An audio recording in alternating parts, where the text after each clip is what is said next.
अस्सलाम वालेकुम, welcome in learning with Manahil.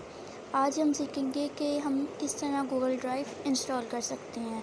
सबसे पहले आप अपना प्ले स्टोर ओपन कर लें। प्ले स्टोर ये हो गया play play store Google open. Play अब हम इधर डबल सर्च टैप टू करते हैं activate Google drive. Search for G O O L E Google D R I V E E Echo ये हो चुकी है हमारी गूगल ड्राइव। अब हम उसको सर्च कर देते हैं। सर्च ये आ गई हमारी गूगल ड्राइव। अगर आपके कोई भी इम्पॉर्टेंट चीज़ें हों, पिक्चर्स हों, ऑडियोज़ वगैरह हों, तो इधर आप फोल्डर क्रिएट कर image of app बन or सकते game हैं। icon image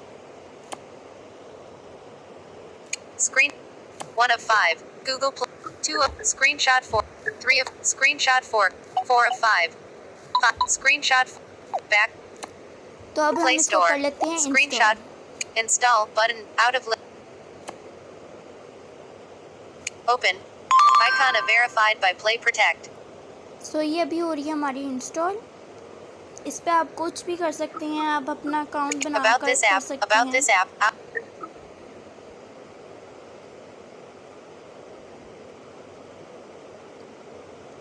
और अगर आप चाहती हैं कि गूगल ड्राइव में मज़ीद डिटेल्स वीडियो बनाई जाएं, तो आप मुझे कमेंट सेक्शन में ज़रूर बताइएगा। और ये हो चुकी है अभी install. Till next video, bye for now. Google Drive